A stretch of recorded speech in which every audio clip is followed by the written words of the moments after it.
Everything we were talking about, we should never talk about again. Never again. We're gonna start trash talking everyone we knew in elementary school again. That's right. That's right. Mm, Are we alive now? Yeah, we All are. I right. just Cheers, started it. everybody. See, I can't do that though, because that's dangerous. Because I came from a small town, and my parents still and my in-laws still live in that town, no. and my graduating class had only 140 people, so we know everyone. Do any of your family listen? Your sister probably does a She little does bit. sporadically. I think my mom does too. I don't know. My dad has, which is cool. All of mine have listened to a little bit of one, but none of them are listeners. My Mm. parents watched one of our listener live streams, and they were like, "You talked about betas for 45 minutes." Like, yeah, that's what people want us to talk about. That's what we do. That's what the people want. Give the people what Yeah. they want. I'm pretty sure you kept your beta in a Dixie cup growing up. You should have tuned Not in. quite. You should have taken some notes. Welcome to the latest Watercolors Aquarium Gallery podcast. Brought to you- You want to get going because you want to get out of here. That was my impression of you. Was it? Yeehaw, let's go. Welcome, Biff. Yeehaw! I mean, Yeah. howdy in your native tongue. This is a quick aside before we start. One of my favorite things is anytime you ask someone to do an American accent, they immediately do a hard Texan accent Oh, yeah. every single Yeah. time, and Mhm. it gets a laugh out of me every time. They should latch on to the Midwestern. It's way more fun to make fun of. I've never gotten over the first time I was roasted by our German foreign exchange student, and she's just like, "Man, your accents are funky," and I'm like, "What are you Like, talking Shut about?" up, say squirrel. Yeah. No. And she goes, Michigander. I'm like, you can shut up. You can mind your own business. Mind your business. That's fun. Well, Yeah, I Did think we you gotta get find moving. those We got a emails we lot of talked about? stuff to talk about. Excellent. Just a few quick ones. okay, Yeah. good. Yeah. Ready? Worth bringing up. Yeah, let's do Wait, it. do you want to intro it weird? Because I'm here. I'm sure it'll be weird. It's always weird. Like in a fun, cutesy way? Like genuine question? Do you have an idea? No, I don't. Oh. Yeah, I'll come up with something on the fly. Okay, cool. I got this. Welcome to the latest Watercolors Aquarium Gallery podcast, brought to you from the Kramer Studios in downtown Grand Rapids, Michigan. My name is Ben. I'm Amy. Wait, who's here? Who is here? It's me. You remember this guy? Yeah, that's right. Charles is here today. Yeah. As many of and hi Nick. Oh, hey. Hey, Sorry. hey, Nick. I'm here too. He's been here all day. No, I'm just kidding. This is our part 2 of our listener question episode. Calder was going to be here tonight, but I don't know if any of you know this, but the roads are crap right now, so he decided to stay in East Lansing. Yeah. Nick the is entire eastern U.S. is a mess. exactly Mhm. yes. Nick Well, is and the western, I guess. Ooh. apparently nobody wants me to introduce you, so That's Yeah, okay. that's fine. Okay. They already know who I am. they do. Yes.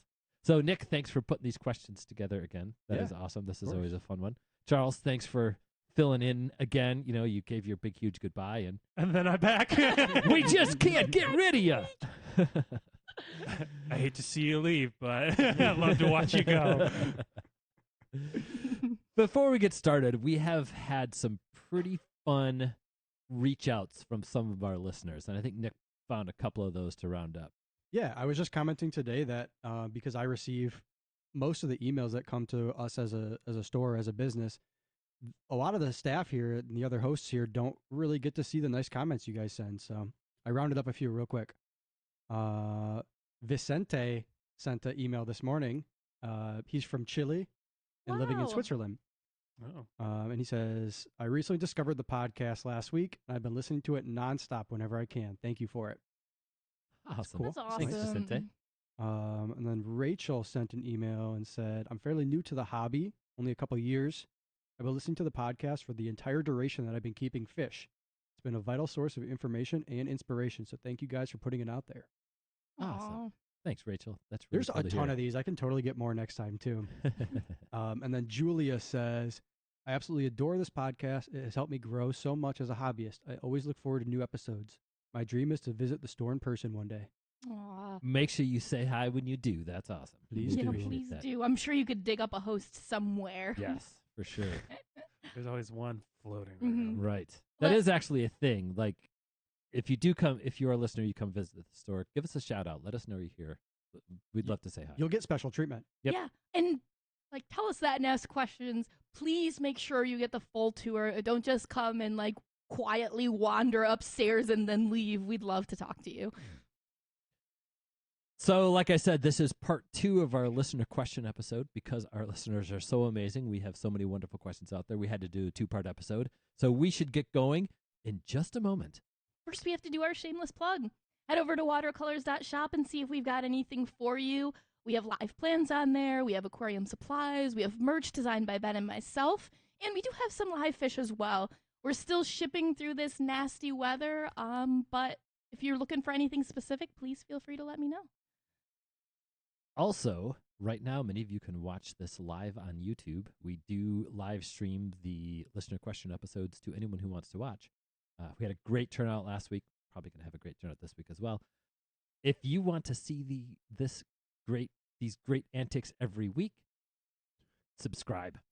Extra special thanks to our YouTube subscribers out there. That is so much fun. We really appreciate you guys. Helps us do what we do. It's $4.99 a month, and you get weekly live streams where you can have input on the episodes we're creating. I think our members right now are sort of the pseudo fourth host because of how valuable that input's been. So thank you, everyone, for that as well. That has been really fun. We do have one question in the chat I want to address before we keep moving. I would say that Calder may identify himself as a Youper. Yeah, he's a part-time Uber. Exactly. Yeah. Cool. Are we ready to tackle some questions? Yeah, You can let's do it. tell Everybody anytime ready? you hear him say, I'm- "No way." Yeah. I used to spend parts of my winters in the UP.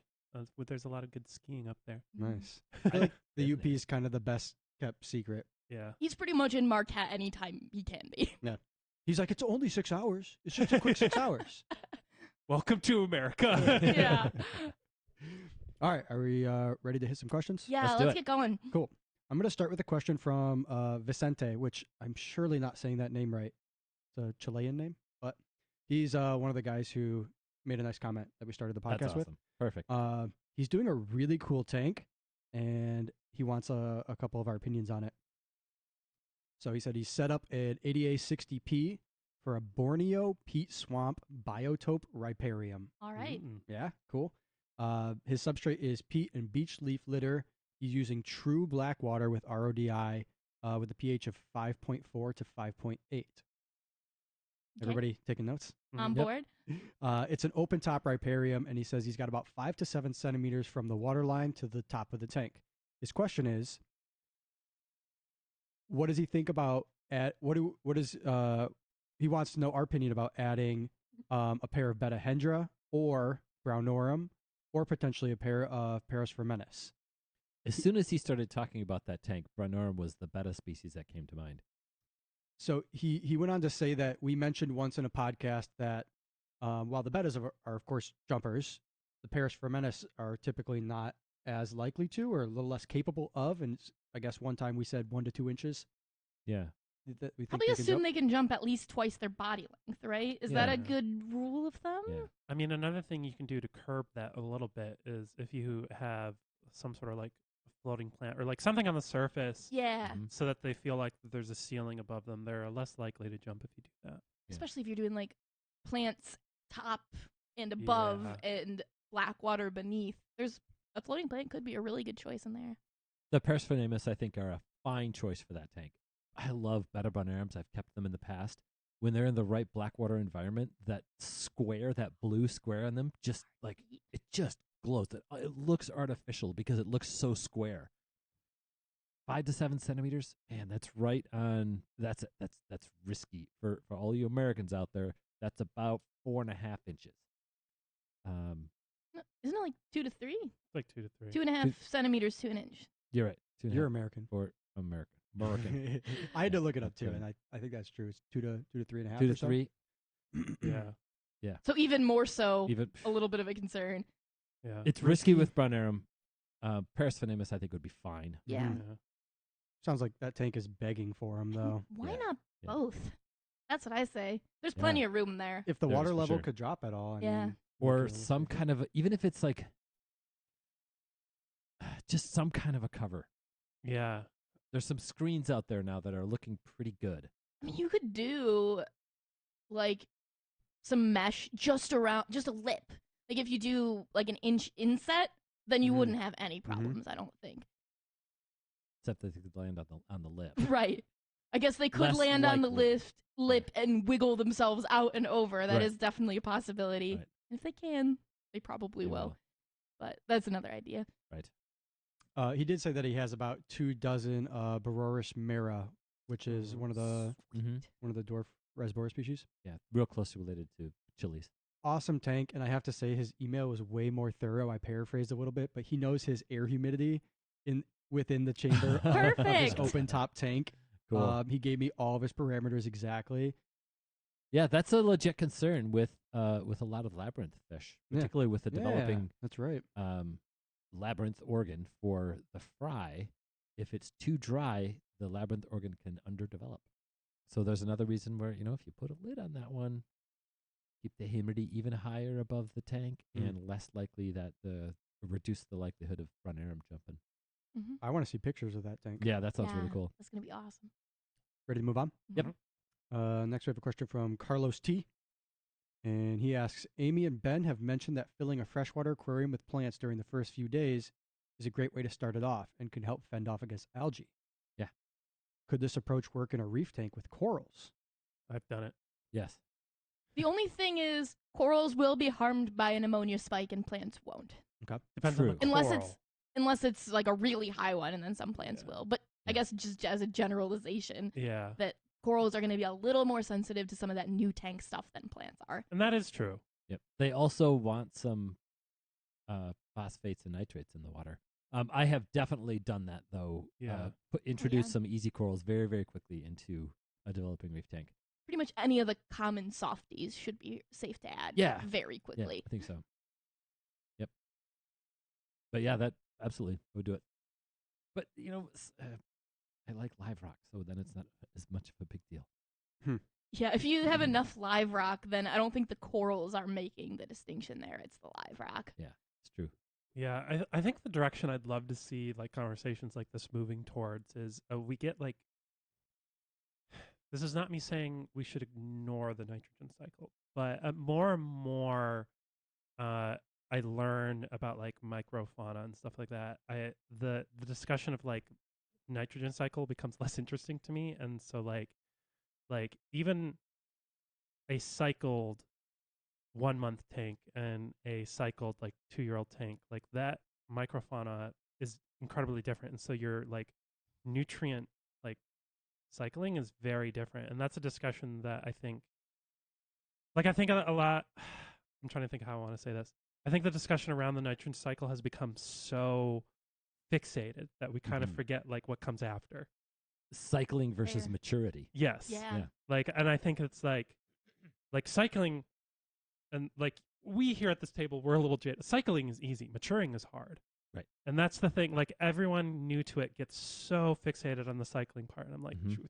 it's fine. You'll get past it. It's easy. Yeah. Worry You what- can't rush maturing. No. Beneficial bacteria will grow regardless of what you do. Yeah. You're just trying to minimize the risk that fish will die, basically. Right. So, All right, ready to move on? That's I a got good a cool question. I one like here. it. sorry, are you talking about the one that's in the chat or a No. different one? No. What's in the 'Cause chat? Drew wants to know: does Prime smell bad to the fish too? My guess is probably. Probably. Probably. Their sense of Yeah. smell is probably better than ours. Interesting. Gunnar, your multiple tank syndrome question is really good too, but we got to keep going through these ones first, and we'll circle back. to Okay, it. sounds good.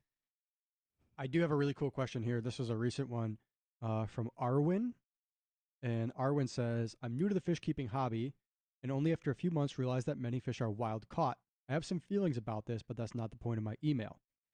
What I'm wondering is this. Not Do you- laughing at you.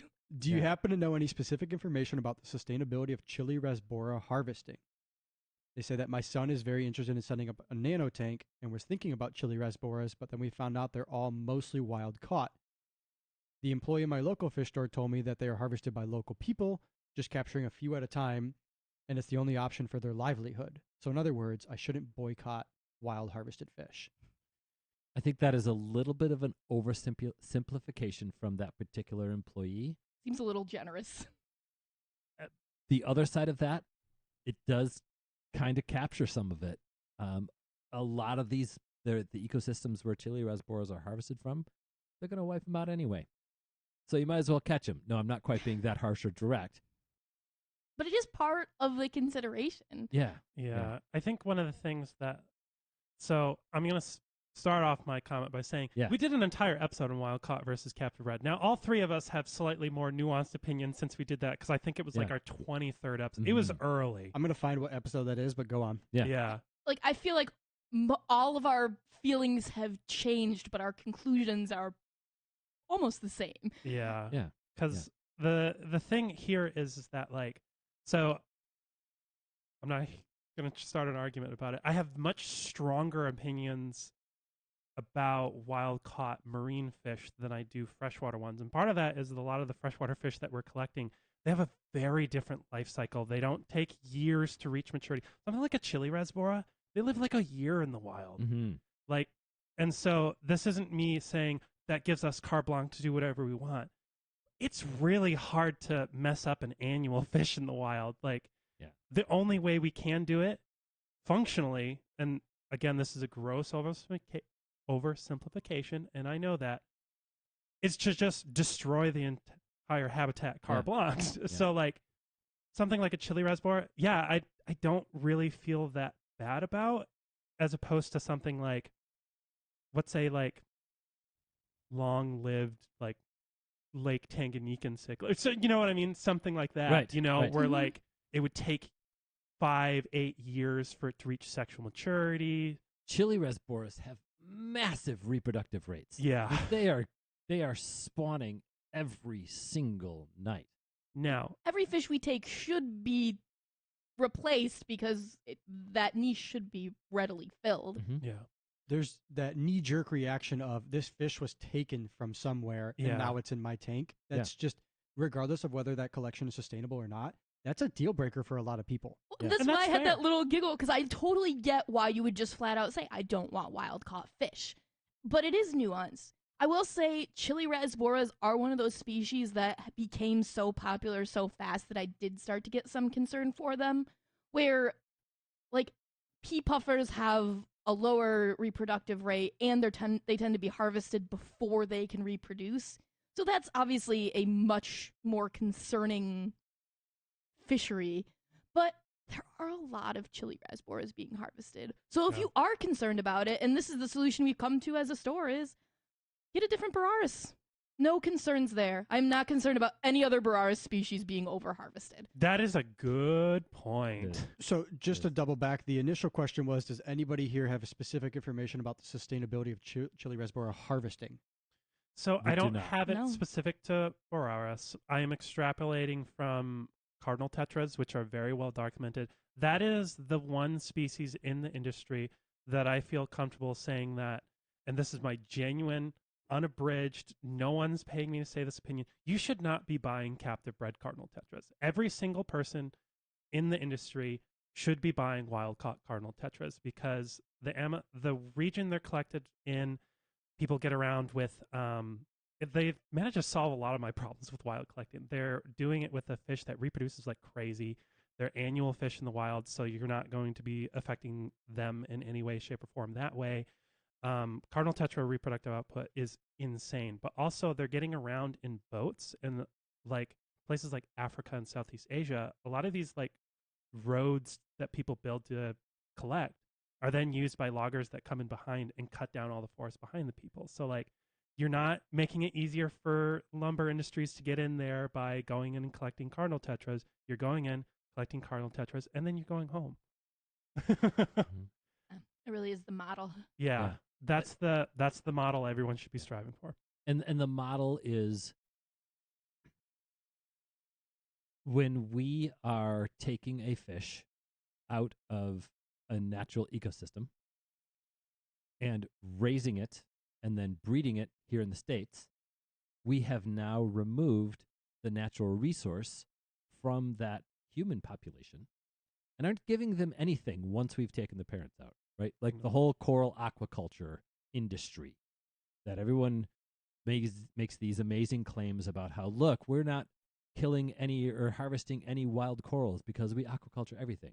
Well, that is a natural resource that the people that live in that country, some of them depend on that natural resource, and we're removing it and not giving them anything in return.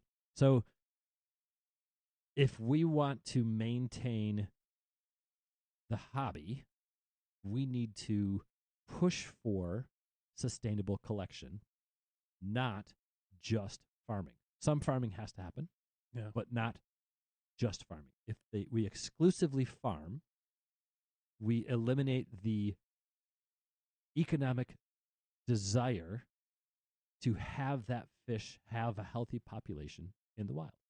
So, I will also throw out there is that you'll notice even amongst the three of us, we're giving you different opinions, and that's the genuine thing. And It's a complex issue. It's a complex absolutely. issue, and I'm pointing that out. We're presenting you each of our opinions, and I will give you a fourth or fifth one. I don't know if Nick has made in here. Here's a fourth one for you. Get wild-caught chili reservoirs. A few people have bred them in captivity, but no one has done it consistently. If you want to remove wild-caught chili reservoirs, figure out how to do it consistently. Like, if that is your prerogative, please do, because someone needs to unlock that at some point. Yeah. Yeah. It'd be really cool. I think it's also important to state, and I don't think we need to go too into it, that farmed fish aren't necessarily more environmentally. Oh yeah, there's There's Yeah, a lot that's of harm caused by fish farming. Yeah. Excellent point. for sure. So, What's it, like 47 invasive species in Florida? yeah. I think it's a lot. That feels more like than an 40%. underestimate. No, for Yeah. just ornamental aquarium Oh, fish. just okay. Still Yeah. feels low. Yeah. But, One of think- the best places to go on a collecting trip, the ditch. a ditch near a fish farm. Yeah. You get all sorts of fun stuff. So I Yeah. don't know if we just convinced you that no fish are are justifiable, but really it's just that it's nuanced. I don't think anybody really has the details of how exactly chili rasboras are collected. Yeah. I don't think that's information that exists. No, I think she's asking the right questions by raising Mhm. this concern, and I Yes. think, you're on the winning And side here. I'm just trying to present to you what we know with our differing opinions so that you can make your own opinion, Mhm. you know? Yep. And Exclamation point rasboras need way more love. That's true. True. Before we move on here to Arwin, who asked the question, and anybody else who's curious, episode 13 was our wild caught versus Yeah, captive wow. I bred. told you It's it was so early. early. That was 2020, so it'll be like a whole different show. Yeah. But there's a lot of. I think we had a different microphone set. I think And we thought so differently. we did. It's a good time capsule. Appreciate. Yeah, I'm sure even in the 10 minutes we've discussed this, you're going to go back and be like, wow, these guys are talking very differently. That is not what they said. Yeah, cool. Yeah. Thanks for the question, Arwin. yeah, that's a good one. Next, we have a 3-part question from Ryan S., who I think is in the chat. All right, Thanks for joining, Ryan. He is looking into some brackish aquariums. okay. Oh. He asks, any suggestions on how to set up a first-time brackish tank? I'm going to read all 3 of these Should real I say quick. don't? Sorry. Oh, I was going to say, just do it. So he's got bumblebee gobies, so Brachiogobius doriae. I think we just got a Facebook message I from think this so. guy. Yeah. It Yep, might be I think him so. as well, yeah. Okay. He said, what would you stock with this species of bumblebee goby in a brackish tank? Are there other small Southeast Asian fish that would occupy the same area and do well in a brackish tank? Pseudomucil cyanodorsalis. That's what Yeah, I was that was thinking. my first thought, too. I was like, what's the pseudomucal? That is the Yeah. one. So Cyanodorsalis. last yeah. part of this is what other critters can coexist in this type of tank? Nearite snails or shrimp? Would it potentially have enough of a salinity to allow nearite snails to breed? That's a question I don't know. Plants that would tolerate a slightly brackish tank. It depends on your salinity. Valsinarius. Some of Yeah. those will. Yeah. Dwarf some of the sage, valves. especially. Cool. I think what could be a really interesting addition to that would be Mahakiensis. True. Oh, yeah. There's also some evidence, this isn't Southeast Asian, but there's also some evidence that there are populations of Epiplatus annulatus found in brackish water. Mm. Yeah. Mm. My initial reaction with the don't was it was too soon because I didn't hear what species he was doing. Yeah. Right. So many brackish water fish are actually marine fish or fish that get just way too big. Yeah. With the gobies or fantastic. ugly. or ugly. Yeah. There is this concept of fish that can coexist in brackish or full marine or full fresh, and people keep them for the duration of their life in fresh water. Yeah. And I've been told that it's wrong to do so. Like it can inhibit their growth or it can stunt their lifespan Yeah. because they're meant to go full marine eventually. Right. Like, So just because they can go fresh, Some people of the are keeping puffers. them fresh forever. Depends Yeah. on the fish, depends on the salinity, depends. Yeah. making a blanket statement about brackish fish is like making a blanket statement about freshwater fish. What kind of freshwater do freshwater fish need? Like saying what temperature is it in fall? Yeah. Is it 0 degrees? Is it We're in 80 Michigan, degrees? by the is way, it chat. somewhere in between? Yeah. Yeah. Yeah, it's a tough thing to really find good information about. I Right. generalized a bit, but Mhm. I hear people say that, oh, this fish can live forever in freshwater. There's a type of eel as an example, like a mud Oh, moray yeah. or something. Mm. Do you know what I'm talking about? Yeah, I do. Mhm. And Calder was educating somebody the other day on that, and I think there's a few other species that fall into that same realm. But the other part of this question from Ryan is about Betta ocellata. Mm. He asks, what is our dream setup for Betta ocellata? He's about to set up a 40 breeder for the species and would love to know the dream stocking. What else occurs with them in the wild that might be a good addition to the tank, both livestock and plants? Really, for me, it's that one Una Maculata set up from that one YouTuber. It would be the same Oh, one. the Antuta. Yeah. Yeah. Where it was just smooth rocks, high flow, just a really crisp where the fish were totally the star. Other fish besides the Betta themselves? Why?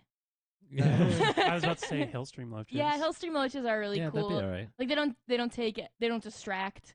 I mean, you could always add in a dither species or probably a bigger danio or a smaller rainbow fish would Yeah. be my choice, but that wouldn't be biotypic. So this is the Necessarily. Betta Unimaculata section. I understand that, anyone who owns this book. So they come from these hill streams, and I'm showing you this because you're not seeing under the water, but you can still see the flow and stuff like that. They don't come from like these sandy spots. They come from these like small pebble. The thing that's really fascinating to me about the Unimaculata complex is they almost function ecologically like young trout. Oh, sure. And like that's what I want to evoke. I want like slow flow, but like flow that's unidirectional so that I can make riffles and stuff like that. And then because they're pretty torpedo, they can swim pretty well for their body shape. And I would love to see them like moving between regions of different flow and stuff like that. Like the kinds of crap you can see that trout does if you're snorkeling underwater. Like that's what I want to see. They don't come from places where there's lots of aquatic vegetation. No. So, biotypic and what plants would you put with them? Are you going to be biotypic or are you going to put plants with them? Yeah. Right? I would put plants with them because I love the way aquatic vegetation looks in an aquarium. So I've thought about this a lot. What I would do is I would slope it up, and then I would have a lot of boosts, like in the riparian zone. Yeah. Sort of Because to mimic that, like, edge. yeah. But I'm always wondered, because the fry can't swim as well. Oh, I feel like innately based off of things like apistos, like Pelvicochromis, how they function in their streams, I imagine those fry have to go into the riparian zone. And I would like to see if I could mimic that behavior in a tank. That'd be Mhm. sweet. Yeah. You'd really want to have some, like, emergent growth so you could get this sort of, like, calm area with Yeah. roots that would look really pretty and awesome. sort of mimic a riverbank. I've thought about this. Good questions.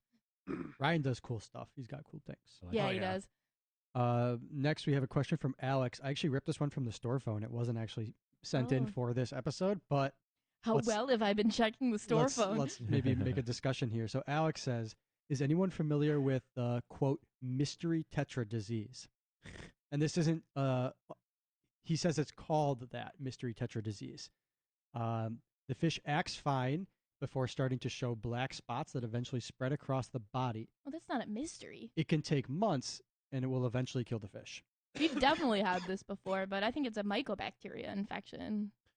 In this case, I'm not so convinced. No? No. So I have heard of this, and this isn't the first time I've had this discussion this We week. had that actually, on those lemon tetras, remember? Yeah, We did. and he specifically said black neon tetras and cardinal tetras is what he's encountered this with. so Never seen it. my inkling is that this is a combination of actually multiple infections. So one of the things that's really funny to me is like a lot of discussions around this, they're like, it's presenting in multiple ways. And I'm like, okay, but multiple things can be true at the same time. And in this case, I think there's probably a fluke and bacterial infection working in tandem. Because You mean a fluke as in the external parasite? Or just a fluke as in a fluke? a fluke as in an external parasite, but not the one you're familiar with. The fluke is I'm familiar with the marine one. is a group of organisms, but a lot of like these like it's called, oh goodness, it's called, I think, wasting tail disease. That's a fluke infection that's really common in trout. And it seems to be something similar to that is starting to infect tetras that are farm raised.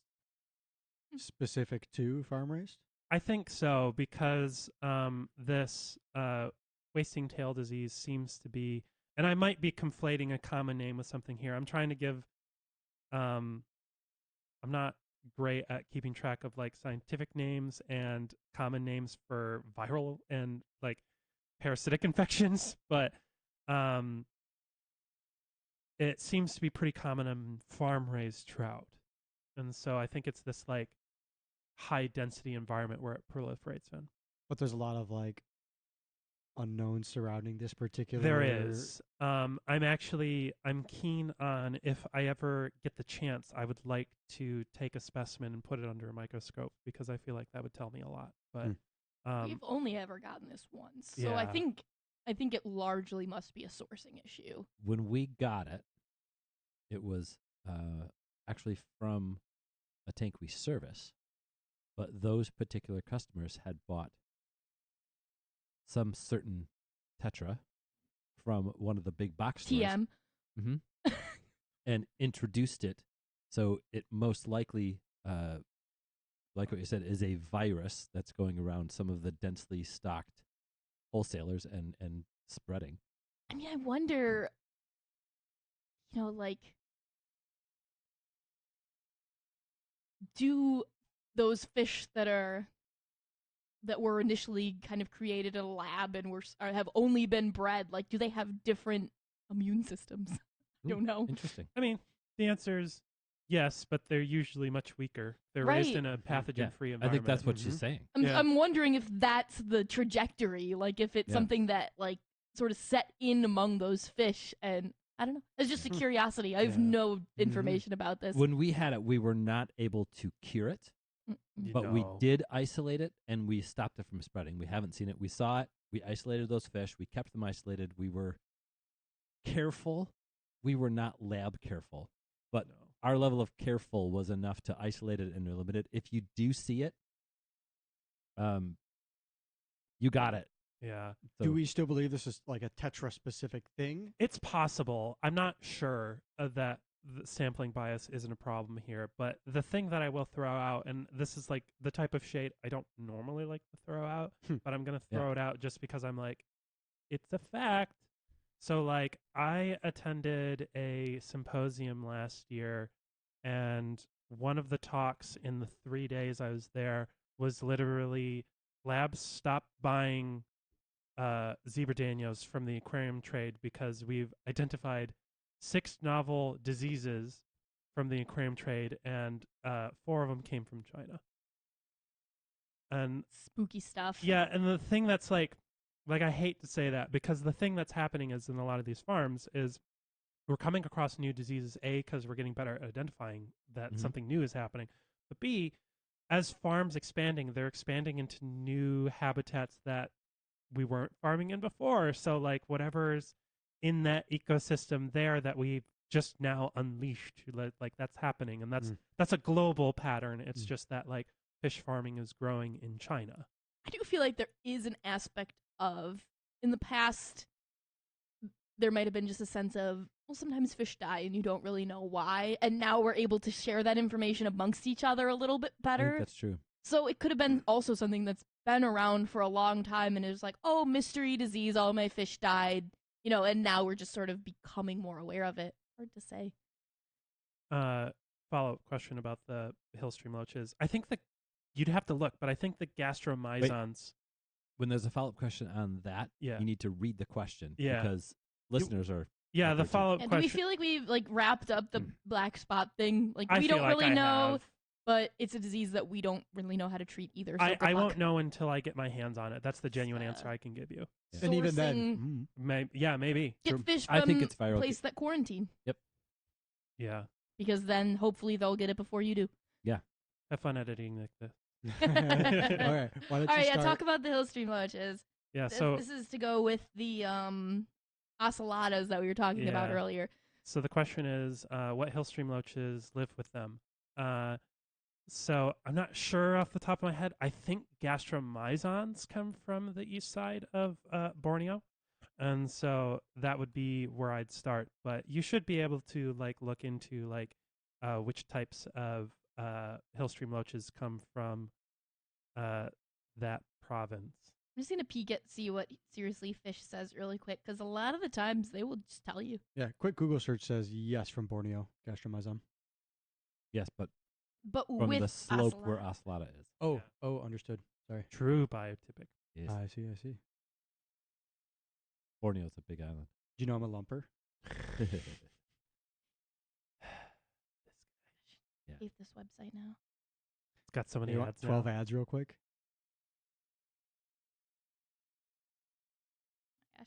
Okay, well, I couldn't get to it in just a second, but Okay. I bet that there's something So- in here Yeah. about who specifically. Yeah, they're he with. emailed me. We can definitely follow up with him Yeah. if anybody picks that up later.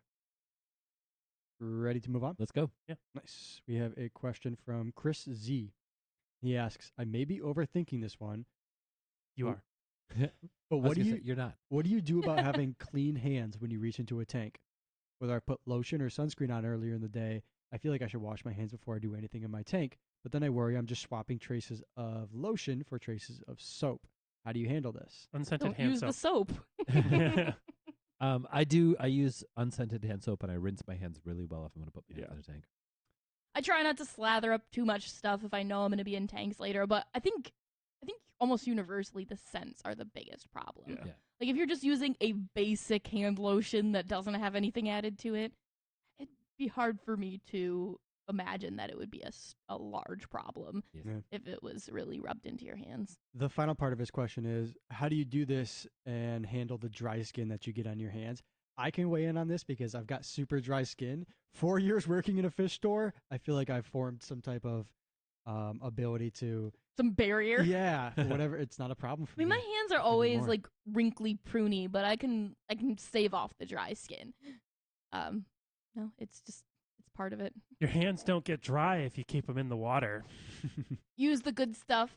There are some like moisture activated hand lotions that work a lot better when you're trying to make up for wet hands too. All right, next we have some questions from Simon B. Hey, Simon. And they ask, you hear people constantly speaking about temperature ranges for fish when deciding how to stock a tank. While setting up my first tank recently, I saw that plants also have temperature ranges, but nobody talks about it. Does this work the same as fish, as in temperature range that is ideal, but they can take a tolerance on either side? Yes. How important is this to Yeah. follow this range? Very much depends on the plant. Most of the time with plants, I err on the cooler side as Mhm. opposed to the hotter side, but it depends on the plant. The Yeah. temperature ranges definitely do matter. At one point, I had a list of the plants that can tolerate discus level temperatures, and that's temperatures above 84 degrees. Mm-hmm. I gotta try Yeah. to get that. Hot water is posted. harder, I think. Yeah. Like usually, if you go a little cool, they just don't grow as fast. Yeah. But Do you- really, if you're getting aquarium plants from a place that has aquariums that's growing them in those aquariums, I'd be surprised if you'd get too much that wouldn't be perfectly happy at 75. But counterpoint, a lot of places aren't growing plants. They've just popped in the tank and then they're sold. Yeah. That is a universal problem. Like another problem I have with a lot of these temperature ranges is, and this is a genuine like thing that drives me absolutely up the wall, is that very clearly most of the temperature ranges I see on plants, fish, shrimp, I don't care. They are very clearly copied and pasted from Yeah. some source. And so like I almost don't trust them Yeah. because like the thing that's really crazy to me is that like so people we like things in boxes. Like that's just how our brains work. It Mhm. makes us comfortable. We like to sort. But like so like a lot of the time when you're given like a temperature range, people are like anything between that is good. When the reality is that like physiology for a poikilotherm is something whose metabolism is dependent on their environmental like temperatures, run on a like bell curve. And that when I say a bell curve, I mean like on this end it's really bad, and then somewhere it'll be ideal, and then it starts being less ideal again, and then it's bad again. But there's like a big section of meh. Yes.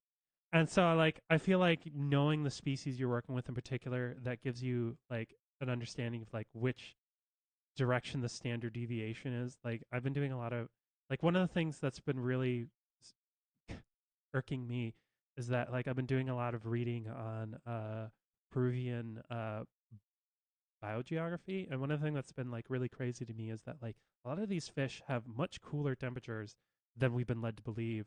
Whereas like, and then you go further east into like the Rio Orinoco, and it's like blazing hot, and so like everyone just assumes that like Rio Orinoco that's true for the entire Amazon River basin. I'm like, this is the largest like watershed in the world. Like this I is think the and you can't elevation changes generalize. Yeah. alone must be huge. yes, like you can't generalize it. Like the Amazon River basin alone has black water, white water, and clear water sheds inside of it, multiple different places. Like it's like crazy trying to figure out like how apistos species don't overlap with each other, even if they're like a stream away, because like there's a waterfall or there's like a section of black water between them that like they can't cross. Sure. Well, and those temperature ranges come from somewhere, but sometimes that's just somebody saying, oh, an average aquarium is this temperature, Mhm. and they do fine. And sometimes it's,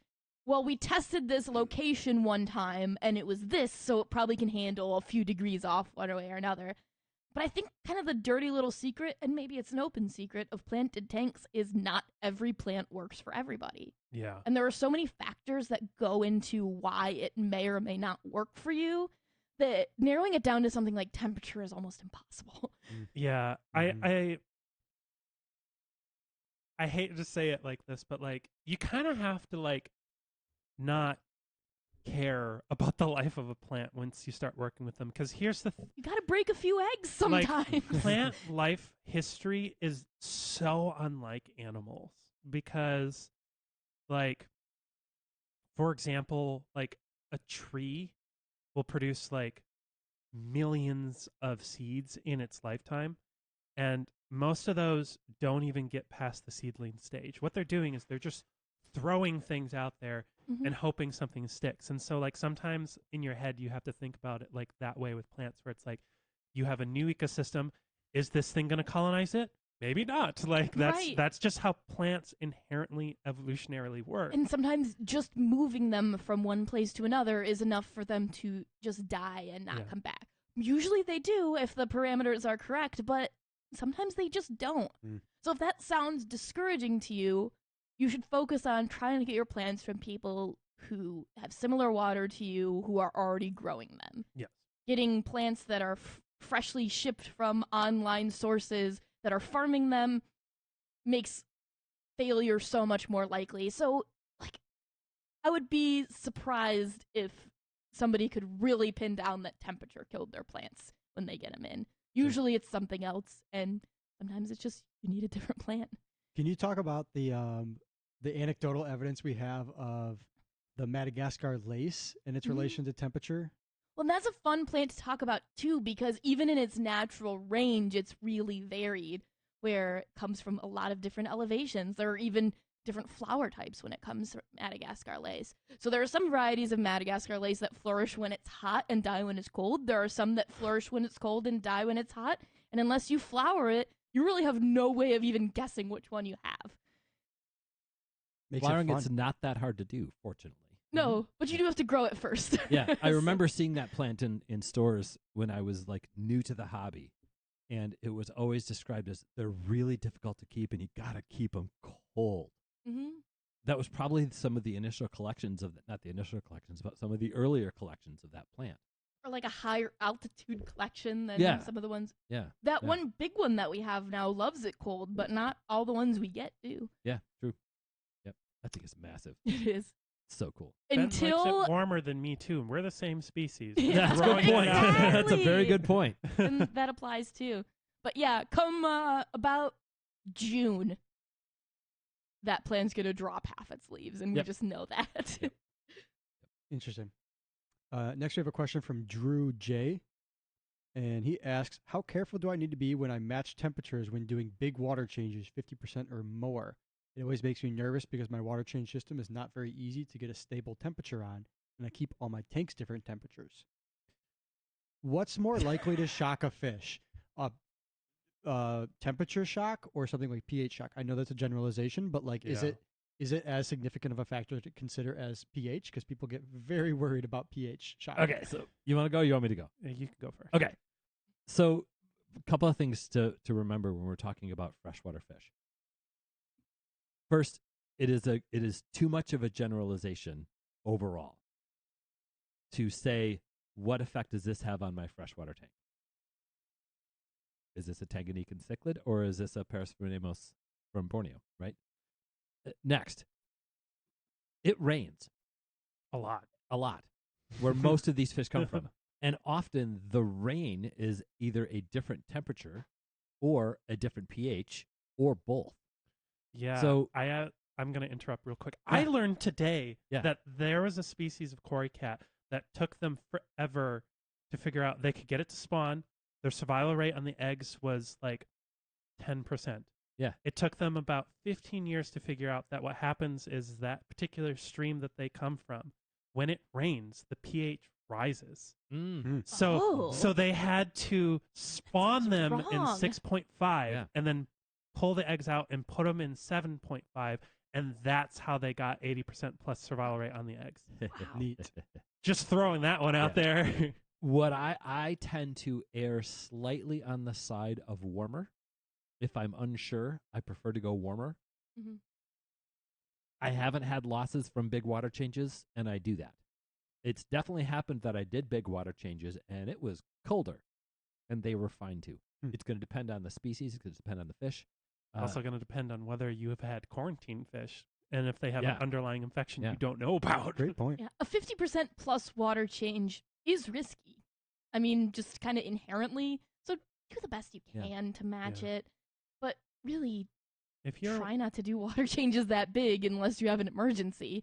yeah, if This- you're within like a degree Celsius in either direction, don't freak out. Yeah. Like So there's an interesting thing that happens with rain and temperature and the source of the rain.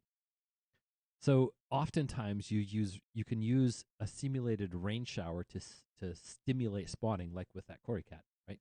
And with a lot of the loaches, that's the same thing. Like they're not going to spawn, so you lower the water level for a while, and then you quickly raise it with cooler water to induce the spawn. Mm-hmm. Well, the rain that comes into the Amazon River system happens because of the clouds, because of the weather moving across the Andes Mountains, cooling the air and dropping cooler rainwater on the river systems. In Southeast Asia, the rain coming across the mountains is from the ocean, and often the ocean is warmer.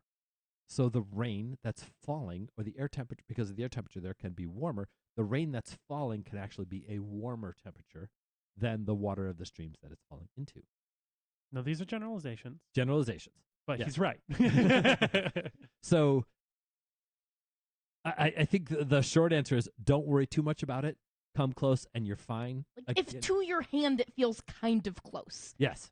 You're Perfectly fine. Close enough. Yeah. in most I was about to situations. say the inner wrist of baby bottle test Mhm. works just fine with Yeah. fish. I think the advice in the chat too is like perfect to what we're trying to say, which is if you're worried, do 2 separate 25% water changes instead of a giant one, or you can do a 10 or 20% cold water change, and it's not even a concern.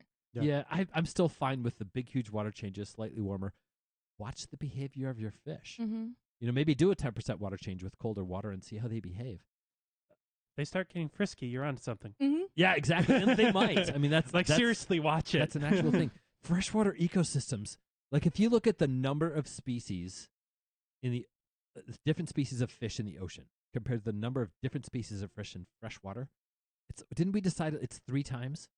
No, we actually looked it up. 51% of species of fish in the world are freshwater. 51%. That's what it is. So technically there are more. But 10% of the water or less Yeah. is freshwater. True. Right? So the diversity of freshwater ecosystems is why there's so many. Yeah. Don't generalize, err on the side of warmer, and don't Mhm. worry so much about it. Yeah. Yeah. Keep Avoid enough. extremes. Yeah, like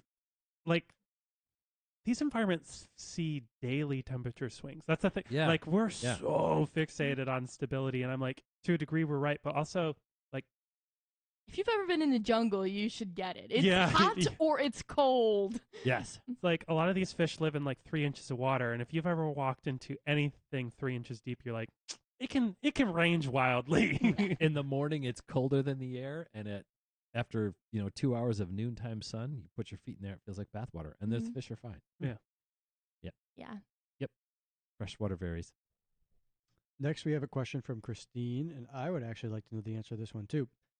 14. Thanks. 14. Nice. Moving on. She's gonna be like, you bastards. Christine Is asks, this our regular Christine or a different one? I don't know. I don't Okay. think so, but Okay. I don't know. And she asks, any tips on dealing with aphids on floating plants? My fish Mm. don't really seem to eat them. We have a tank downstairs with these right now. Pretty much anytime we have floating plants, we've got them.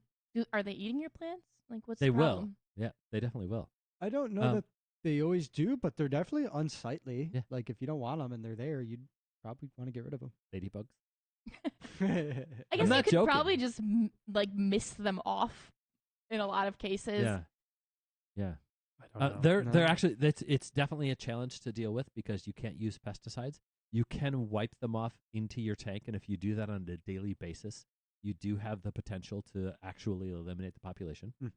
Some of the mangrove growers are running into this problem because aphids show up and they eat plants. I mean, that's what they do. That is their method of survival. Vinegar, a little bit of vinegar water, Sure. not sprayed but wiped on the plant very carefully and then wiped off. That can help. I bet you could do peroxide too and have a similar effect. Yeah, super careful. Yeah. But it's just going to be on floating plants. Dunk the plants underwater. I love the idea. I still think your first suggestion was the best one. What? I love the idea. Ladybugs? Yeah, I love the Yeah. idea of being like just putting one on top and being like, Get go to nuts. work. So Yeah. in my garden, we had a Diplodania that we planted outside. We had 3 of them. They were beautiful, and they were looking really good. And we looked at them one day, and there were like 15 aphids on them. Like, oh, that's kind of weird. And the next day, there were like 1,500 aphids on them. Like, okay, this is a problem. And you could see the plant start to go down. So we got onto one of those websites that sells ladybugs, and we bought, I think it was like 1,000 ladybugs for $20. That And- feels illegal. I know, right? But we did it. Apparently, it's not. Apparently, it's also a pretty good thing to do. Okay. And we put 1,000 ladybugs on these plants, and 2 hours later, we could count 7. Huh. The next day, we found 3 ladybugs and 15 aphids. And the next day, 0 ladybugs and 0 aphids. Awesome. So kind of related, but my concern is: are there different ranges for different varieties of ladybugs? And can you order 1,000 ladybugs in some area where they don't exist? But ladybugs are Yeah. already being usurped by an invasive species, so I feel like if you can order the native one, Yeah, then you should be doing good. I think so. I saw a video once. This is a very big tangent. I don't know that much about ladybugs, by the way. If that's not right, Well, someone here's tell why. us. So this, it's a video I saw online once, so take it with a grain of salt. But a guy Right. had ordered like 100,000 ladybugs from something like this and released them and got charged with eco-terrorism. Oh, Wow. Okay, check your local regulation. It's like that thing where you can buy like butterflies for your wedding or something like that.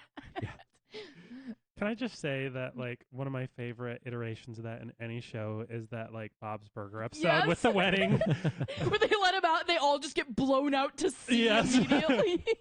It really got me. I did not expect it. I was like, this is going to be bad, but I didn't expect that. I feel like usually they just are like they freeze them, so if you don't wake them up in enough time, they're just sleeping.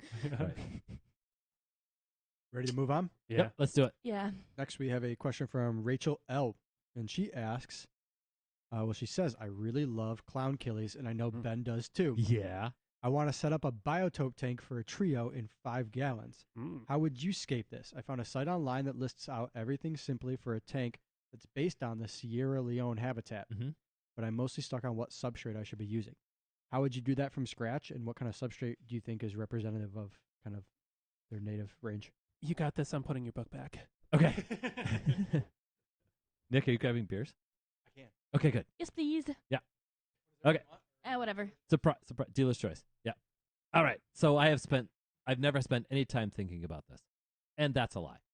I spent a lot of time thinking about this because I am working. Actually, I set up something with the intention of making it a biotope, and then I got these really cool pike cichlids, and so, I'll get And there. all I'll those get there cool someday. plants and biotopes are hard. Yeah, but it'd be so cool. A natural light-colored sandy substrate that's inert. What's the Carib Sea Moonlight? The Carib Sea Moonlight's like that pure glittery white. The Oh, sunset okay. gold is like that warm color. That's the That's- first thing I thought of. Yeah, that's the one I It's like. just the like a most. warm, natural looking sand. Yes. And then the rock. What's this funky smooth rock? It's Hema Oh, Hakai stone. Hakai stone. It is really expensive, but in a 5.5 gallon tank, you don't need too much of it. I feel and- like River Rock would work Yeah, for like a cheaper option, but the Hakai stone has so much more interest in it it. is so cool. Yeah, it's The beautiful. Mexican river rock is much cheaper. It doesn't have the detail to it, but it's got the right gray color. And so then, as an aquascape, I want to work with tones that are going to be really similar. And so that gray tone that the Hakai stone has, I think I might have even put some of the Mexican river rock in with the Hakai stone Sort of like its base. as an accent, as a base, and it works thematically. I'm giving up this aquascape I was going to do, but somebody do it. But you have to send pictures. You have to send pictures. Jelly bean tetras are Yes. they are biotope appropriate. So I would put jelly bean tetras in there. I haven't found a good long, skinny, feathery plant yet that's biotope specific. Anubias nana-petite is a cultivar, but it's still an Anubia species, and Anubia species are found in Sierra Leone. There's one other plant that's found in Sierra Leone that I was going to work with, and I can't remember what it was. I'm sure there's some Panagitan somewhere around there. They were too big for a 5.5 gallon. Mm. Yeah, that's why I didn't put them in there. Oh, what was that? There's another one that's biotope specific. There's a bulbitis there, and you could do a bulbitis, but they're going to be too big, and the mini bulbitis is just too hard to keep alive. I will come Although up with that some point. emergent Bulbitis hutilodii, Yeah, that would that be might, really cool. and it would get you some of that like thin stem if Yeah. you had the leaves growing out of the Yeah. top. That could look really cool. Yeah. Give you a little dark green too. Yeah. That's a tough biotope to find plants for. It is. There's not a lot there. Really, if you look at the ecosystems where Epiplatus annulatus are found, they look like this dirty leaf litter puddle Yeah. with no aquatic vegetation in it, and that's kind of boring. So I want to put some aquatic vegetation in it. Maybe you could do the palm fronds thing. Ooh, That that'd be might kinda get you fun. some of the way Yeah. there. Like the look Yeah. of a green palm frond as it deteriorates. It's pretty. Mm-hmm. Mm-hmm. Yeah, that would work. Send One- pictures. But This is yes, another one I'm missing Calder on. The Yeah. brackish one and this one. The He loves his African biotopes. I know. He's been getting into it. The palm frond idea. One of my favorite biotopes I ever saw was that they because finding a good palm frond is actually kind of work. It's worth it. And this person, what they figured out is that like every few weeks they would pull it out for like 12 hours and dry it, and then it would like stall out the like Oh. decomposition. So she had the same palm frond for like almost a year. That's kind of a thought. Because once it dries, it should decompose really slowly. Yeah. But you might need to interrupt it a little bit. Well, you're basically what you're doing is you're interrupting the like ecological succession of the fungi that would break it they down. can't really set in. Yeah. Hmm. I was like, whoa, that's a cool idea. Fortunately, with Epiplatus annulatus, they come from such a diverse range. They are found in.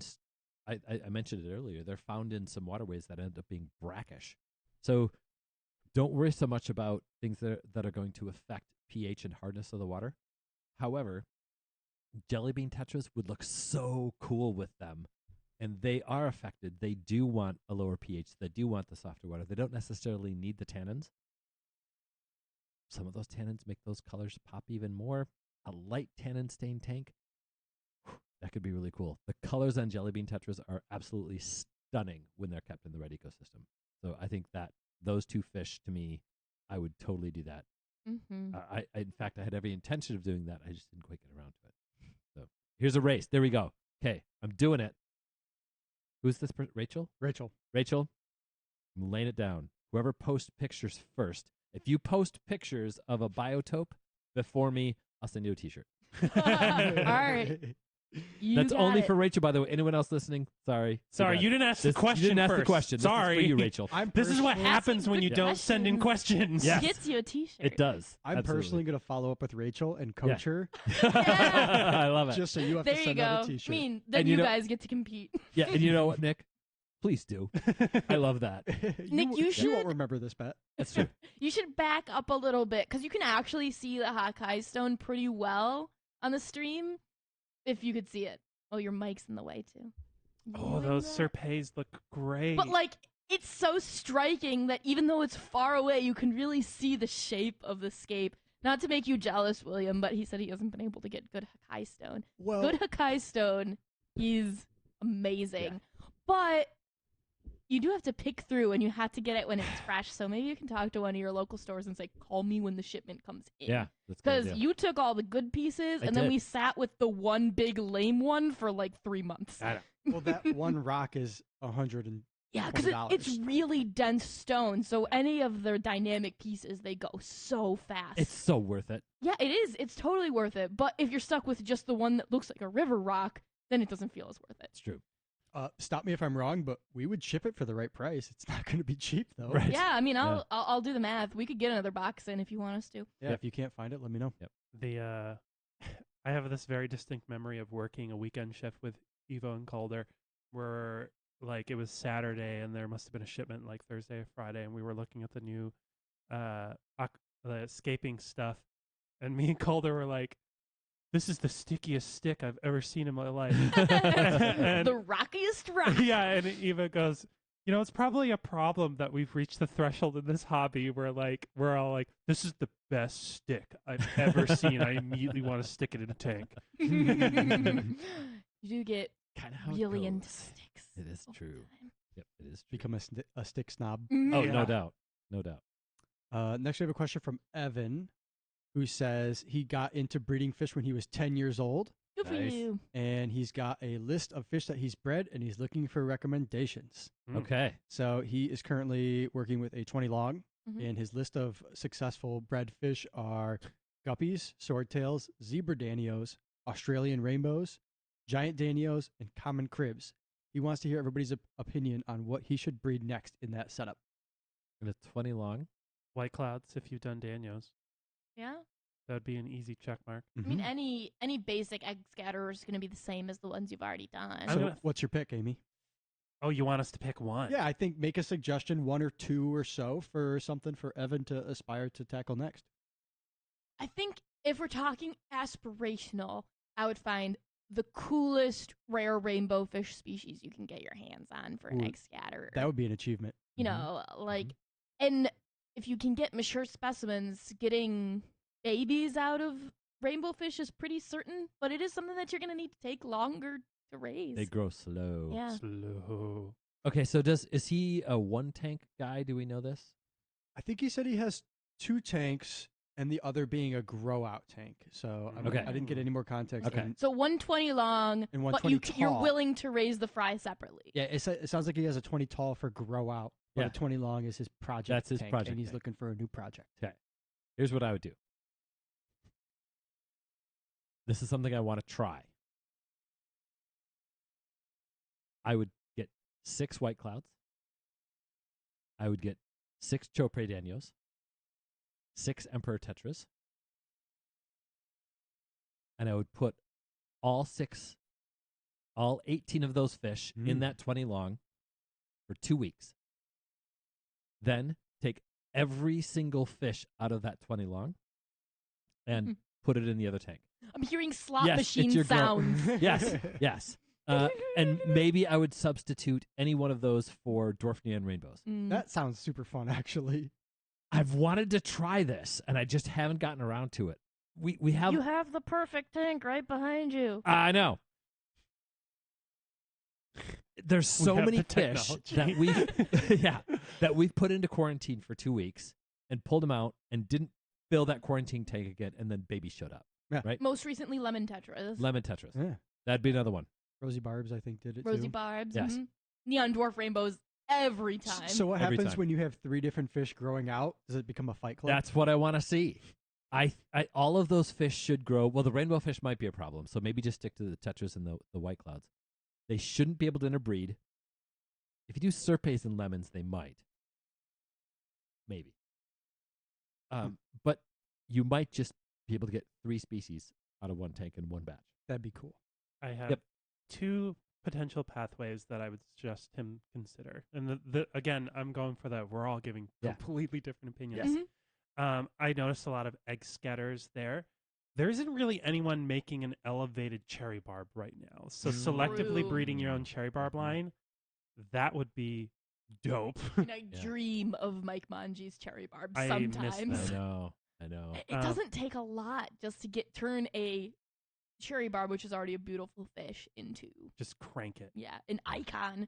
And then the other pathway is, you said common crib. There's an entire genus of Pelvicochromis. Yes. Pick one Yeah. and go for it, man. They're almost all just as easy as common cribs. Yeah. Some of them you might have to finagle with water. You might too. They have slightly different colors and behaviors. They're my personal preference are the species from Cameroon, just because the populations there tend to be a little bit more purple, and I like that. Mhm. You go a little further south and they start turning red. So you get like the Nigerian red Taeniatus, stuff like that. I mean, you send me an email, I'll send you a pair of Charles True. F2 cribs. Oh, yeah, Or, we've got them in the store right now. Cribensis maliways. And you could probably do those. Yeah. Yeah. I think if you want to try something different, you should go for a mouth brooder. Ooh. And just Such choose as? whichever mouth brooding betta fits within your parameters. Mm. Betta Pugnax, I think, is one that's been relatively easy for people. Betta Edithae and Enissae are generally pretty quick to spawn. Simplex seems to go for people too. Mm.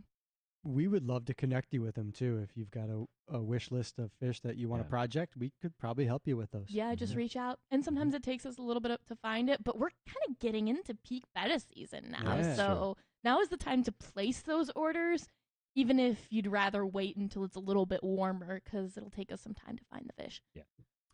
All right, I Love it. have 5 questions left. I think we can speed through them if we don't get too bogged down on any Ha! one question. We're at about an hour 10 right now. Okay. I think we can round it out. In about 20 minutes or so. Yeah. Yeah. Cool. Max asks, I have a tank that's been running for 8 years. It has Brightwell aquatic soil in it the entire time. Obviously, the substrate is exhausted of nutrients by now. Is it possible to recharge the substrate at all? Root tabs. Yeah, the same way you would recharge any other inert substrate. That's Yeah. kind of where you What's come. the ADA It's product? called Bottom Plus. Yeah. Yeah. But it's basically like dirt tablets to put in your dirt to make them more dirt. Yeah, Right. That's why I like What it. an great. ad! I feel like we Yeah. should get sponsored now. That I was a know, great ad. But yeah, Seachem root More tabs. dirt the per Flourish root square tabs. inch. Maximize your dirt with dirt tablets. Yep. Flourish root tabs, I think, can Yeah, that's fixable. keep that going. Yep. Biotope Blog's been talking to Calder. They're trying to peer pressure you. Into what? To prove pressure When me? is Ben gonna give the people what they want and set up a Tanganyika Surge Zone biotope in the shop? Wait. Which people? Never. Keep trying. When the Keep people that trying. aren't Calders start wanting that, then we'll give it to them. And saying they're going to buy those fish. No. Exactly. Yeah, No, people. it'd be really cool. I completely agree that it would be really cool. But I actually recently had a Oh. conversation with Calder that was like, you know what I don't miss about this job? I don't miss having to tell literally everyone no when I was ordering. Because I'm like, we I would. want this. I want that. I want I'm this. like, that is the coolest fish I've ever heard. We would never sell it. right. Start posting all the pictures of all of your amazing Tanganyikan biotopes, and then we'll start thinking about There we setting go. up Yeah. our I like own. that. We did make a word I like here that. after you left where you get caldered. Yeah. And that's when Calder's over your shoulder while you're ordering fish and he talks you into ordering something. That you'll never sell. yeah. Mm-hmm. He makes a good case. Next It's we have- funny because he knows what stuff actually sells too. Yeah, It does. Yeah. and eventually he does sell the weird stuff, but we don't have time to sit on it for 6 months. Next, we have a question from Adam A. And Adam asks, tips and tricks for keeping hatched baby brine shrimp alive longer. I've read to refrigerate, but I've also read to keep them around 78 to 80. Do I continue bubbling or not? I've tried changing the water with fresh brine solution, and still most don't last longer than 24 hours. You're not going to get much longer than 24 hours That's no just- matter what you do. it is what it Period. is. It is Yeah. what it is. Your best case scenario in this situation, this is I'm hatching on average 10 tablespoons of brine shrimp every single day. Yeah. Your best case scenario is you're going to condense them down and fridge them for 24 hours, and you will still have usable shrimp the next day. But the problem is that anything you're doing to like slow them down also increases their risk of death. Like things are meant to work at the metabolism that they're at. So Yeah, what would it take to make you age slower without killing you? exactly. There's a whole other aspect to this, though. They lose their nutritional value drops so dramatically after 24 hours. Yeah. Maybe up to 36. My first like gut thing was, what should I do to make my brine shrimp live longer? My first thing I thought was, don't. Yeah. Hmm. That's Yeah. a good answer Hatch too. them every day, feed them every day. Don't worry about what doesn't survive. Yeah, they're cheap. That's the way that it is. Yep. Go listen to the brine shrimp episode. It's a good one. Yeah, no way around that. Oh yeah, that's one. Genuinely, That was a really fun. that was one of my episode. favorite episodes we've ever done. Because I wasn't there. Yeah. Mm, No, you had it's just total control. I've written 2 episodes about inverts, but that one was just like, I don't know. There was just it stands out. I don't Sweet. know. I literally saw Charles light up when the question mentioned brine shrimp. Yeah. He's like, Oh, "Ooh." he gets all giddy. It's cute. Do you have still have your sea monkeys going at all? I don't, but like not in a like anything bad happened kind of way. In a like they lived out their lives, and so I let the water dry up. So it's like, And you moved on. no, that's in the dry season right now. Oh, I see. So like, no, I don't have that colony right now. I'm You're waiting. I'm waiting for the next colony. Cool. Episode 176 was our brine shrimp dedicated episode. Yeah, Yeah. it sounds boring, but it was really fun. Honestly, and this is like a genuine, totally unbiased opinion, I think that's one of the best episodes I've ever written. Nice. I was really proud of that one. It's up there. I All really right. like that one. We are making progress working through these. Our next question is from Way, which is our bingo square friend. Sweet. Way. And Way asks, if you were shrunk down to 1/2 inch tall and you were dropped in one of our service aquariums, Oh God. which tank would you least likely want to be in? Any- Assume you have a tiny scuba mask. That was adorable question.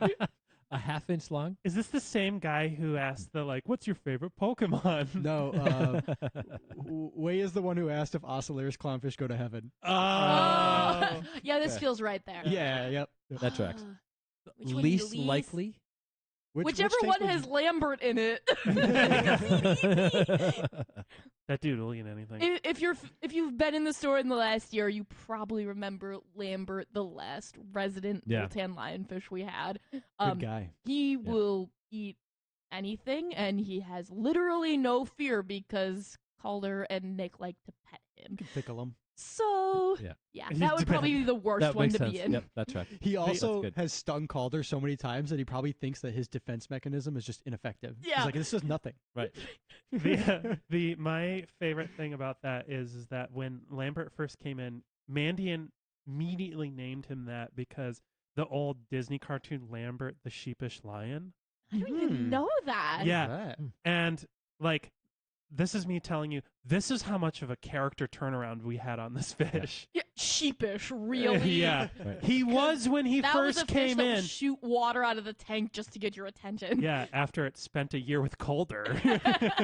Okay, I'm going to make a reference here. Yeah. And if anyone gets it, I'm going to send them a sticker. Mm. The next one that does something like that, we need to name Lafcadio. Oh. I didn't get it. And let's move on to the next I've one. never get it. heard that before. Uh-huh. I know. If Somebody's you know gonna that get it. reference, send an email or Yep. answer in the chat right now. That's throwing out T-shirts left and right tonight. No, that was a sticker. Oh, a sticker. Okay. Yeah, that was a All right, sticker. all right. Oh, yeah. You only get a sticker for a reference. You get Yeah. a T-shirt for a bio. And oh, by the way, it's because the lionfish shot back. Mm. Ooh. This feels like a nerdy reference. It is. Okay. Reminder Has to to be. everybody here at the table that we will select our favorite question after this two-part Yeah. episode and send out a T-shirt. Yes. We might not have that answer today on this recording session, but I will send my whole list of questions to the hosts here to pick their favorite. The only one on my mind now is do clownfish go to hell? Yeah. All right. We got a couple left. Ready? Ready. So Simon B asks, how would you suggest a beginner figure out what to do when they encounter problems with their plants? So I'm assuming melting, yellowing. What's a good resource for, I'm very new to planted tanks. How do I troubleshoot? The plant book that that Charles is looking for. There's 2 copies on the desk. He perked up like a dog when you say his favorite word. Yeah. That. What book is that, Charles? This is Aquarium Plants by Crystal Kesselman. I still think the best place to buy it is from her own website. Yeah. Yeah. Listen, this book isn't cheap. Worth it. I'm going to give this endorsement. I know I talk a lot about plants and shit here. I don't like plants. You need this book. Notice I said there are 2 copies on the table. Yes. And then I also have her original German version and I have the first edition. Well, I got So- my hands on the other day down on the sales floor, a signed copy, and I said, "Hey Ben, we've been using this on the floor. Is this your signed copy that you don't want for public use?" And he goes, "Oh no, that's not my favorite signed copy. I've got another signed copy." Yeah. That I was have the- my own signed copy too. Yeah, all of them are signed. Crystal is amazing. She's a really cool person, and I met and hung out with her at the AGA convention in 2019. But speaking of people we met and hung out with at that convention, Dennis Wong, his 2-hour Aquarius blog, it really has detailed descriptions of almost everything a new Yeah. aquarist would Yeah. come across, and he knows what he's talking about. That's a source I would trust. The other thing that I would break it down to is if you are if you're new to plants, and you are not, obviously if you're new to plants, come in here, we'll help you. Go look at all of your local aquarium stores and look at the one that has multiple well done planted display tanks Mm-hmm. and talk to them. Having hundreds of pretty looking plants in their sales tank does not mean anything if they Right. can't grow them past that point. Right. Sure. And they'll know which plants do well where you live and Yeah. why they do or don't. But you can always send us a message too. Send us some pictures on Facebook. We'll take a look for We sure. can help you troubleshoot. Mhm. Yeah. We have one more question left, but before we do All right. that, there is a question in the chat from Reef Cord, and they ask, how do we feel about saltwater tanks outside of tropical to subtropical climates? Cool.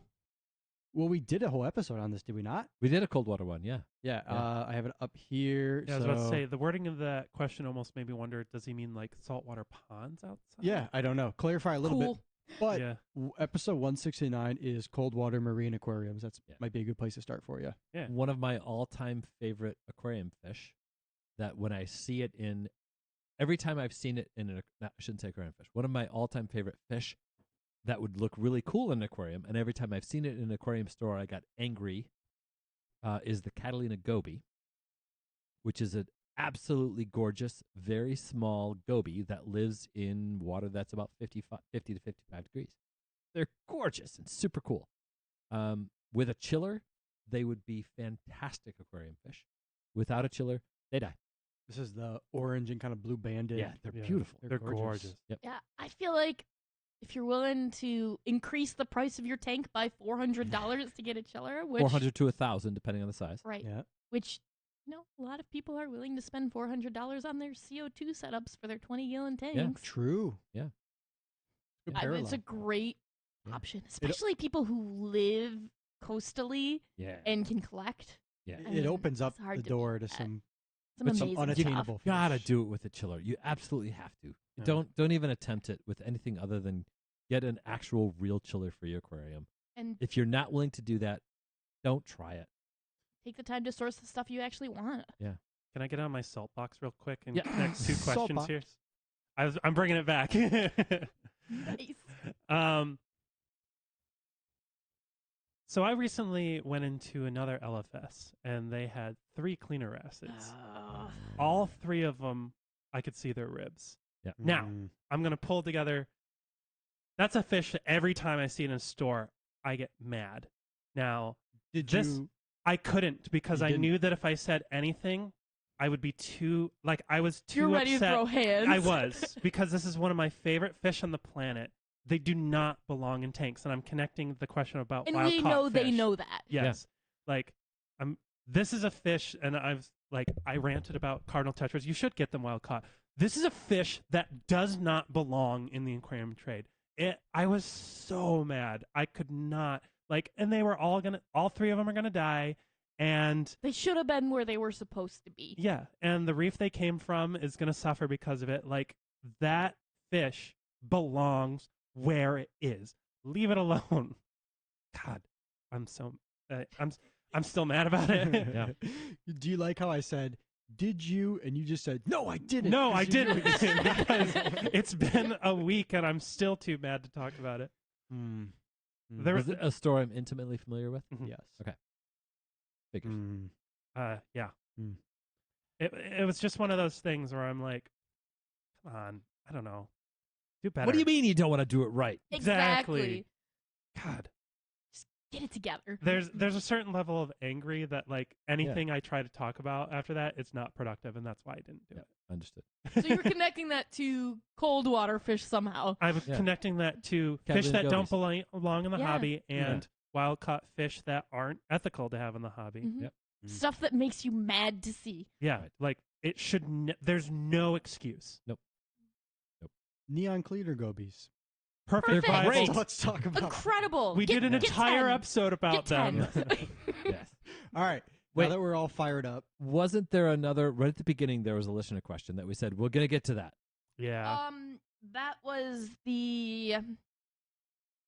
Where was We it? got to it? I don't think we did. I can find it. I forget what it was now. Hold on. It was let me scroll right up. at the beginning. Yeah. Here's one from Gunner. They said, "Any good techniques for organizing and displaying multiple tanks around my house That was the one. to make them look more like installations and less like my utility tanks?" The idea of the matching stands that someone came up with immediately is perfect. Yeah. Do we have any photos of the stands you built to give an example of what I think the ultimate version of multiple genuinely? I can. I mean, the I ones mean, that we they're did all for the over store, the place. Yeah. Yeah. right? The store stands that I made are. Yeah. But I That's, think the that's key what's gonna word be is furniture. It's furniture. It's a Yeah. custom stand. And that's fair. I Yeah. get that, but I'm just saying that if you're asking the question of what do you aspire to, Yeah. in my head, that's what you should try to replicate. But let's Yeah. say you want to have 6 tanks in your 1,200 square foot house. Yeah. How do you make that not look like just a bunch of tanks stuffed into a couple of rooms? Matching stands, I think. Yeah. And also racks. Yeah. Where you've got the same type of tank together. That does look a little more polished. Yeah. I've seen a couch that the side tables on the couch Mhm. each were backed by an aquarium. That looks really Mm, nice. Looks really good. But yeah, treat it like furniture, like you would a display case for glassware or something. yeah, Like yep. you want it to have a presence, Yeah. Mhm. or Yep. just have a fish room. Everything matches because it's all the same thing. Like a fish room becomes a utility. Yeah. You know, like if that's the use of that space, who cares if you have 2x4s? Yeah. Yeah. Put a chair in the middle, you'll love it just as much. I love that in my fish room. This It's good. probably goes without saying, but the way you maintain a display tank versus a utility tank is hugely different, and you can see that here if you get a tour of the basement. Yeah. Our tanks are not polished downstairs. Up here, they generally are kept nice and Mhm. scraped, pretty free of Mhm. algae. Scaped. Yeah. Scaped. Escaped and biodiverse. You don't want a bare bottom tank as Yeah. a display. Yeah. Yeah. But if you're breeding, you might. All right. Now is a good time to chime in with the chat with any additional questions as we wrap up here. But are we ready to end with the hardest gotta hitting pee. One question? short Really break. I bad. got a PT. Oh, No. These guys. chat questions. Now's a good time. Yeah. Go ahead. Yep. Did you see this question from Gunnar? Do you have an? Which one? He says, "Have you ever heard of people collecting tropical species in the Northeast, Long Island area that are carried from the tropics?" That's yes, you Yeah. have, because that's outside of my wheelhouse for sure. Ben might have some answers for you when he gets back. I have.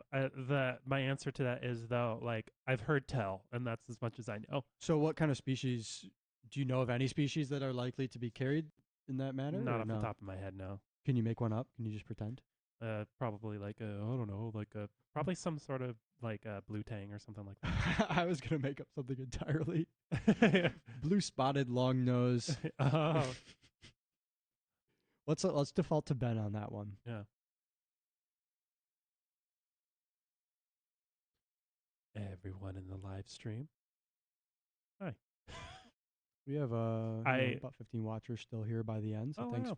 for hanging out with us.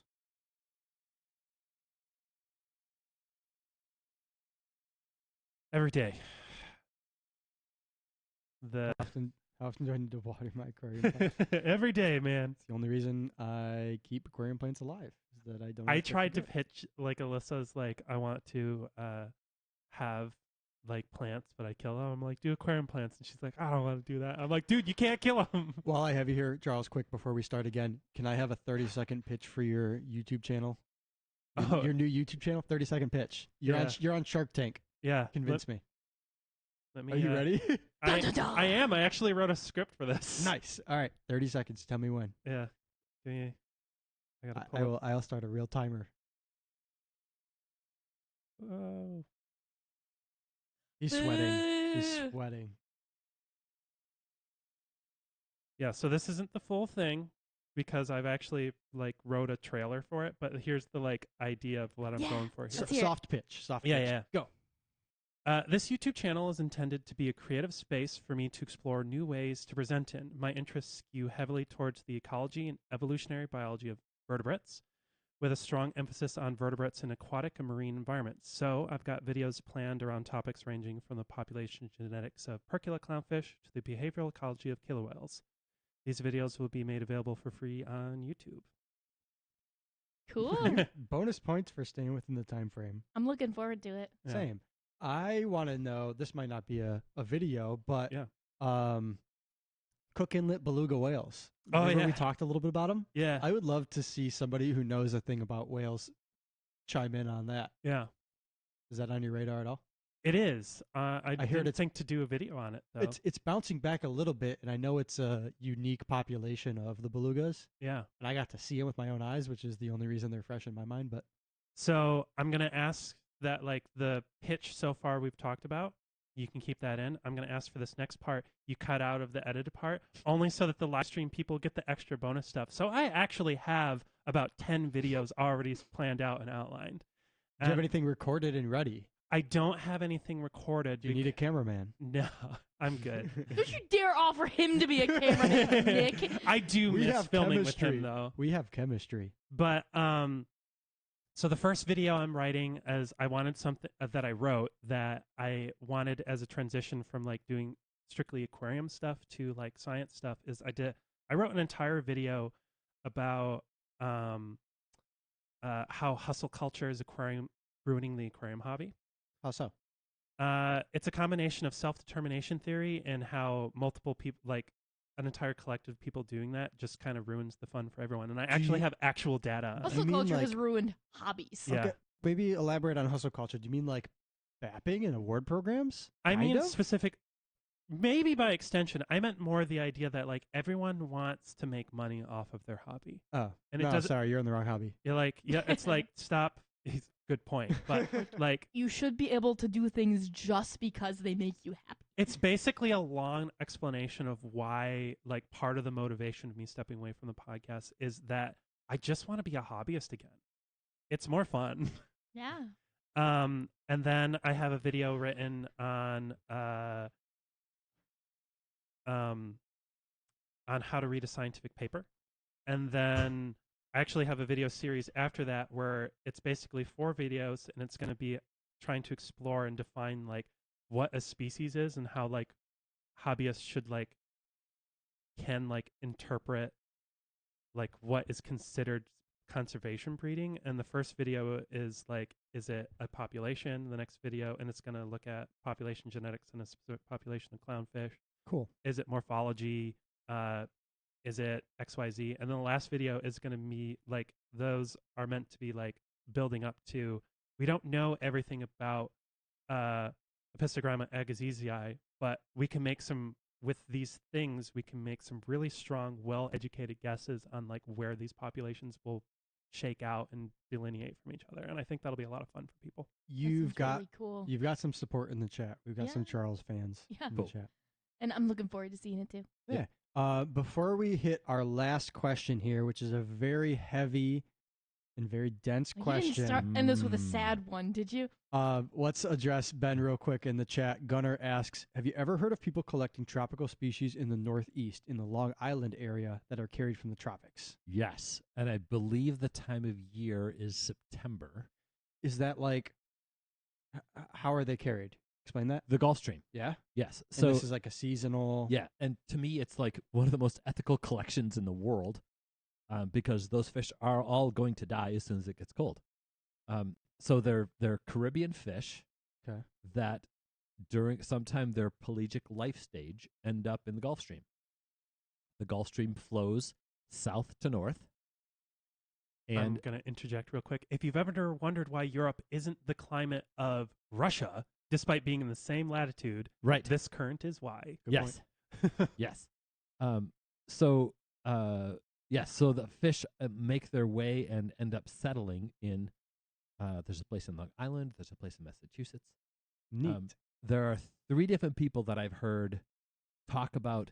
They have collection locations where they collect rock beauties and queen angels Cool. in New York and Massachusetts. And I said, where? They said, well, I'm not going Wow, to get that's- more specific. I'm intrigued because I like the idea of that rarity Yeah. of it appearing somewhere. Okay, I have 2 Yes. questions.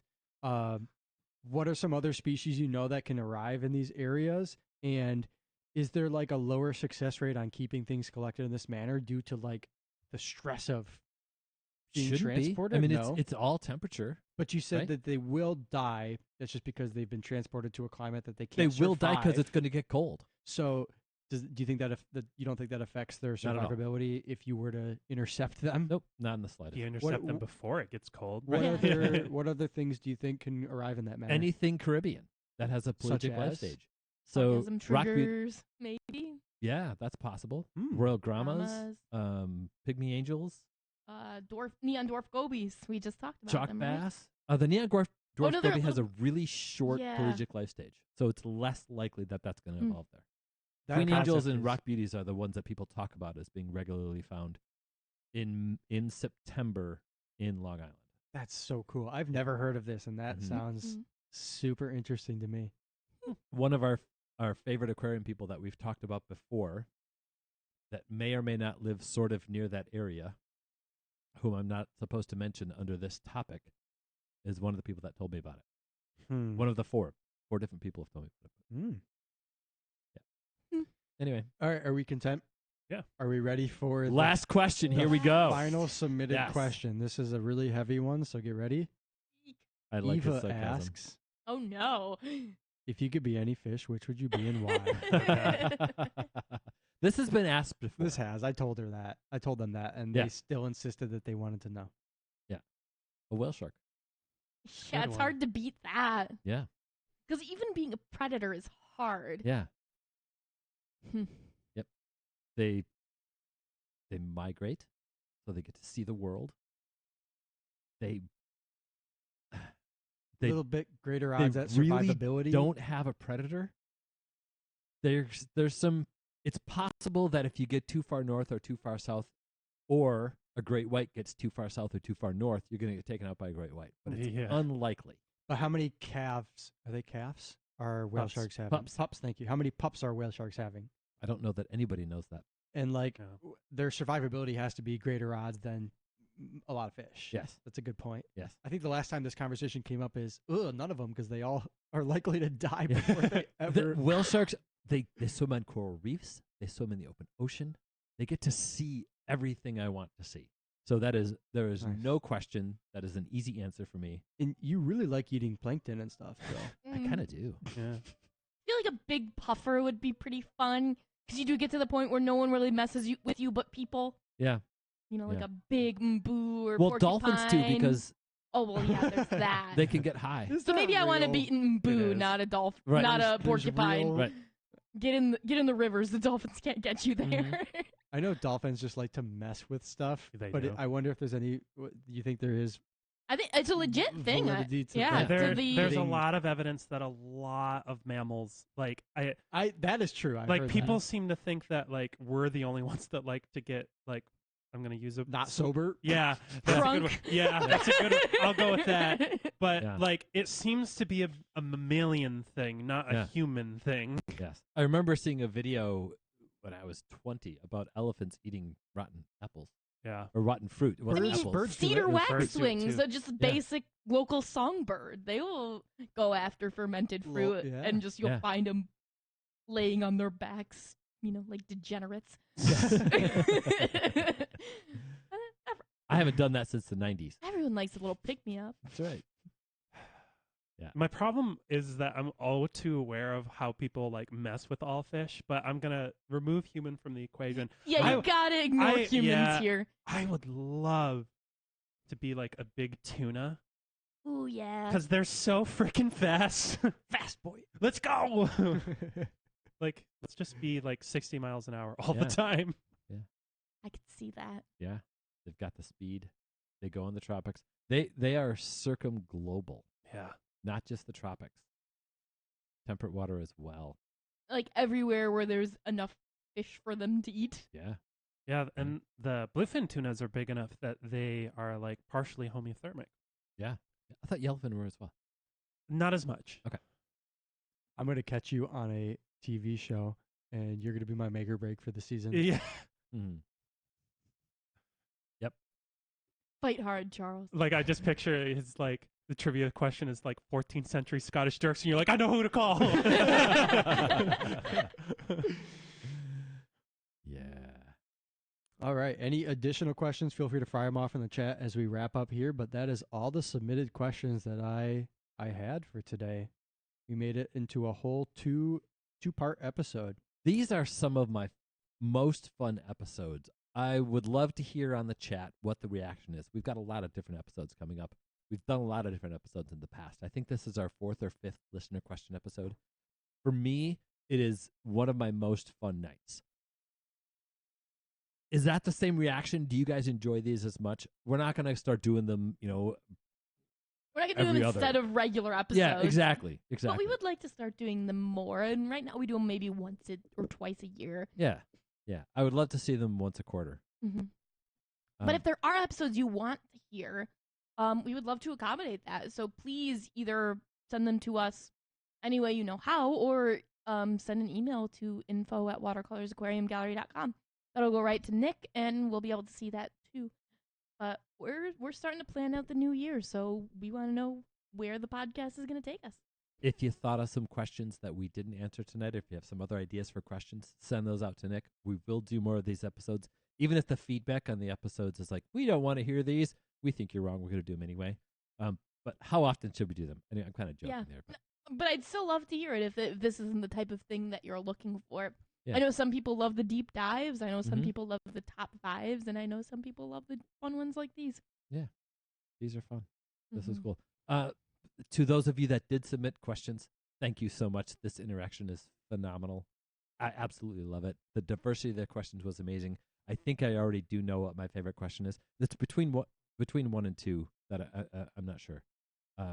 But I think I know which one my favorite question. Well, Well, maybe we should just share it because I'm gonna have a hard time remembering. So Well, next gonna send us the list. okay, I will send everybody here Oh, the great. list, Yep. and we will get a vote here and kind of announce the selected question on the Facebook page, and I'll reach out to that person. That's Yes. a good idea.